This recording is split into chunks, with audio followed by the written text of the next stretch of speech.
Right now at 4, enough is enough. Tough words from Governor Braun today following personal political threats. We'll talk about the growing list of targets and the round-the-clock effort to keep everybody safe. Plus, a church here in Muncie is packed to honor Corporal Blake Reynolds tonight. I'm Jenna Webster. We'll show you that special ceremony coming up in just a few minutes. And rain is on the radar. Will it move out for our weekend forecast? I'll have a look at what you can expect live from Indy. You're watching 13 News.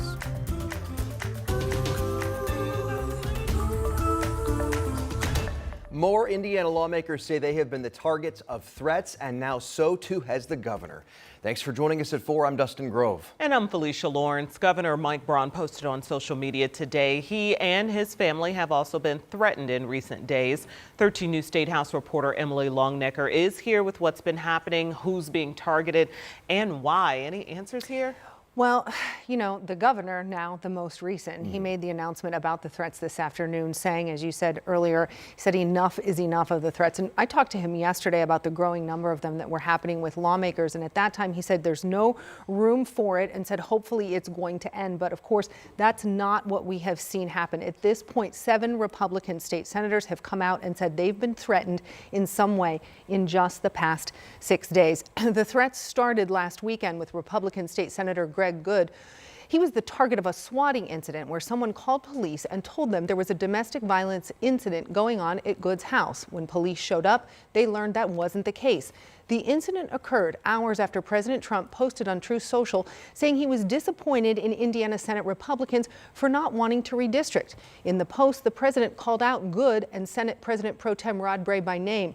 Good has never said publicly where he stands on redistricting, only that he's heard from constituents, most he said, who were not in favor of redistricting. The president also called out the governor, saying he was perhaps not working the way he should to get the necessary votes. That's the president's words. Since the swatting incident against Senator Good, 6 more Republican state senators have been targets of either similar swatting incidents or threats to their lives. Some of them have said publicly they are against redistricting. Others have not said where they stand. Republican State Senator Andy Zay is one of the 7 senators who's experienced one of these incidents. Zay says yesterday afternoon, someone called Indiana State Police and said they'd planted a bomb at Zay's place of business in Huntington. Zay says troopers showed up at his business with bomb-sniffing dogs and found nothing. They also checked his home. Zay says this is not the first time he has received threats. I need to share personally that this is not the first time. I mean, over the course of 10 years, I've had my life threatened. I've had people threaten to get threaten my kids at school, my family, people coming to my home uninvited. So this is a very unruly pattern that you know, is very troubling. And the hard part for me is, you know, I expect some of that. You expect some of that as a legislator. You're in the discourse, you're in the debate. Certainly tensions rise. But to go home and have these discussions with your family, you know, it kind of drives to the question of, is it worth it?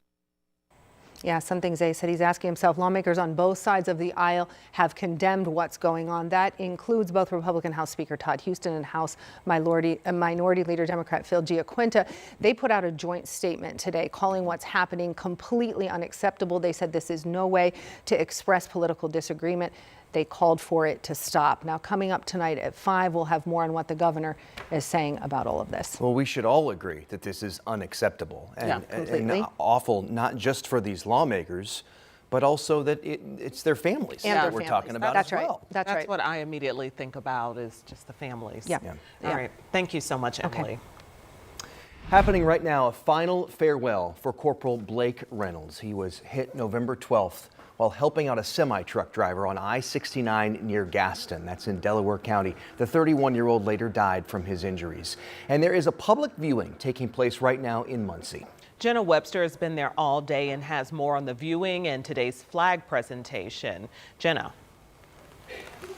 Yeah, this public visitation is at Grace Baptist Church in Muncie. Anyone is welcome to come until 7 o'clock tonight to pay your respects to Corporal Blake Reynolds and his family. I can tell you the parking lot has been packed all afternoon with law enforcement from around the state. I even saw some from Illinois. Actually, the Muncie Fire Department is here.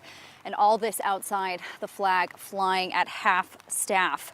Now, just hours ago, all those law enforcement officers filled the church for a private flag presentation with Reynolds' family. A proclamation read bride describes it as a symbol of hope and also a prayer. We know Reynolds' family says they write in his obituary that faith was very important to him, saying it really shaped everything he did. They say law enforcement also wasn't just his profession, it was his calling, saying he loved every opportunity to make a difference in the community he called home. Now again, anyone is welcome to come here to Muncie Grace Baptist Church until 7 o'clock tonight to pay your respects to Corporal Reynolds and his family. A funeral is going to follow tomorrow morning starting at 10 o'clock at Delta High School.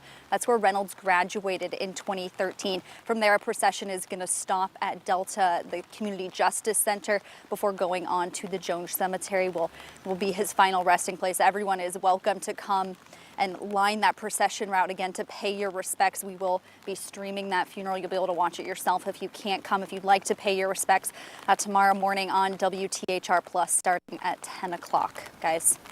All right, a strong showing of support for that young man and his family. Okay, Jenna Webster, thank you for taking us there and for certainly sharing his story and the spotlight that people are putting on his life and service. All right, an Indiana National Guard soldier killed in a wreck on I-65 was honored and laid to rest today in Frankfort. Specialist Terry Fry was 23 years old and a 2021 graduate of Frankfort High School. Students there lined the sidewalks as the procession drove through the school parking lot and then through town to the cemetery.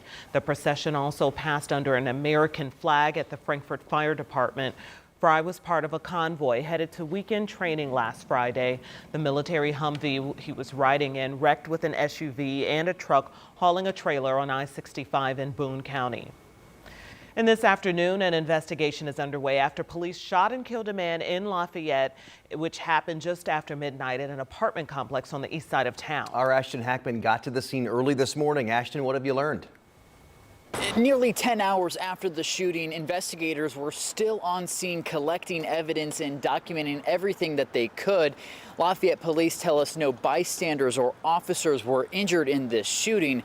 Indiana State Police are now stepping in to help with the investigation. Even after sunrise Friday morning, crime scene tape surrounded Porsche Lane in Waterford apartment complex. Our cameras captured investigators with cameras taking notes and gathering evidence at the spot where officers shot and killed a man around 1 a.m. Shots fired! Shots fired! Shots fired! Shots fired! This is an OIS. Confirm it is multiple involved. LPD said it started with a traffic stop for a possible impaired driver. The man made threats to harm himself, fled, but officers didn't chase him. An hour later, they found him here, parked in his car. When officers confronted him, he reportedly said he had a weapon. LPD said after, quote, the suspect then moved his hand to his waistband behind his back as if he was preparing to brandish a weapon, which directly resulted in the officer-involved shooting. The man died at the scene. The coroner identified him as 50-year-old Rodolfo Requeñas Jr. In the meantime, the Lafayette officers involved in the shooting are on administrative leave pending the investigation. In Lafayette, Ashton Hackman, 13 News. Well, you've seen our reporters with umbrellas and rain jackets. Yeah, the rain is pretty active on radar right now. Although it's relatively light, there's a good bit of coverage here. It will come and go through the next several hours. Keep that in mind. If you have plans for this evening, expect at the very least wet roadways, and you'll have to deal with some scattered rain showers. Although the metro is getting a little bit of a break at the moment, there are a few locations a little bit farther to the south where we are seeing a little bit of a steadier rain and maybe even some heavier rain, maybe heading into parts of Brown County or the southern part of Johnson County.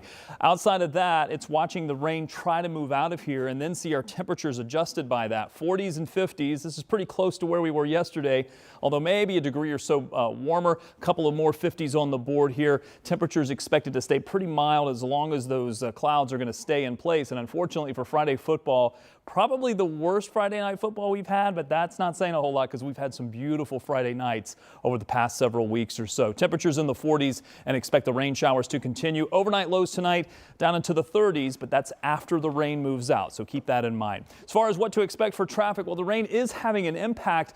Take a look at the overall traffic map. We do see several areas where we're seeing lots of slowdowns. 65 southbound approaching approaching 865 to try to get to 465. Otherwise, seeing the slowdowns in the usual locations. We had a couple of accidents that were on the board here, but overall those have fallen off. Still seeing the usual slowdowns. 65 approaching the north split, through the north split to the south split, and then also 65 northbound. This has been a problem area over the last several weeks, and that's not really going to change very much. There's a frozen traffic camera there, not because of the weather, just because of the camera itself, but we are definitely seeing the volume picking up. We're also seeing the volume picking up here 65 at Southport Road. Going to continue to watch that. Hopefully people are slowing down and we don't have additional accidents, but I'm actually encouraged that we don't have more accidents than we do considering how wet the roadways are.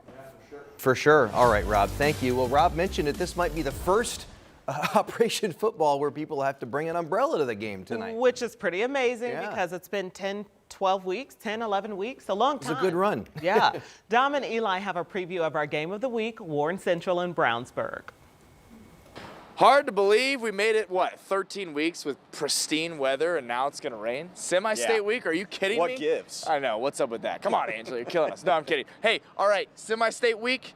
A lot of teams about to punch its ticket to state. It starts with our game of the week tonight. Brownsburg, Warren Central. His coaching staff's familiar with one another. Yeah, this is going to be one of the coolest storylines entering this weekend. So, of course, you have Brownsburg defending 6A state champions, 17-game winning streak. John Hart, legendary coach. On the other side of Warren Central, J.T. Whitaker, his first year as a head coach. He spent the last 10 years at Brownsburg. Yeah, built that including offense. the last 6 as offensive coordinator that led them to that state championship. So a lot of fun intermingling stuff. John Hart also coached at Warren Central back in the day from 08 to 11. Won a state title with them in 2009. A lot of good stuff. Yeah, big brand name. Warren Central, you know the history there. Brownsburg dominating recently, really good stuff. All right, New Pal and Bloomington South in Class 5A. New Pal been mowing everyone down. Been tested the past couple weeks. Bloomington South 11-1. They're looking to punch its ticket to state. So a lot of fun right there. You got Roncalli Heritage Hills in Class 4A. Westfield up in Fort Wayne. We'll also have a camera in Fort Wayne following Miles McLaughlin again. This is the best time of year. It really is. It's you remember the plays you make in November, and these guys are now 2 rungs of the ladder away from clinching a state championship, the ultimate goal, but it all starts tonight in Simi State. Of course, join us tonight at 11. We're going to have the final time we're going to be in studio for highlights. It's kind of sad, man. Yeah, it's gone by What a year. quick. Gone by quick. For Dominic Miranda, I'm Eli Gain. We'll see you then. Yes, 13 weeks, fellas. We heard you. Thank you. All right, and okay, of course, there's a lot of excitement with the holidays, but that's not the case for everybody. Sometimes the holidays doesn't look like how you want it to look. We've got a behavioral health expert in studio to help us manage expectations. Looking forward to that. Also, a special treat for Motley Crue fans. I got a chance to talk with Nikki Sixx about the summer tour stopping here in Indiana. And what I thought was the most interesting part of our conversation, I'm going to share that moment with you coming up next.